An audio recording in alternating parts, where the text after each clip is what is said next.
আসসালামু আলাইকুম বিয়স।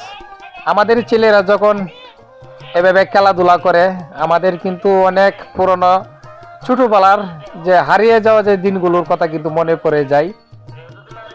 ছেলেবেলার খেলাটা কিন্তু আমরা কিন্তু এভাবে খেলতাম, অনেক পুরনো স্মৃতি আজও দেখলে কিন্তু মনে পড়ে যায় সেই হিসেবের কথা।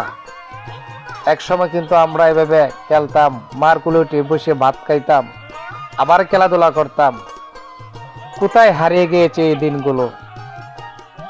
খুব ভালো লেগেছে আমার কাছে, আশা করি আপনাদের কাছে অনেক ভালো লেগেছে এই খেলাটা দেখে। এই খেলাটা দেখে আমার অনেক পুরনো স্মৃতিগুলা অনেক মনে পড়ে গিয়েছে দর্শক। অনেক কষ্ট লেগেছে, অনেক আনন্দ লেগেছে। কার কার ভালো লেগেছে আমাকে কিন্তু কমেন্টে আশা করি লিখে জানাবেন। এই পর্যন্ত রয়ে গেল। ভালো থাকবেন, সুস্থ থাকবেন আমার প্রিয় প্রাণ কলেজার ভাইয়েরা।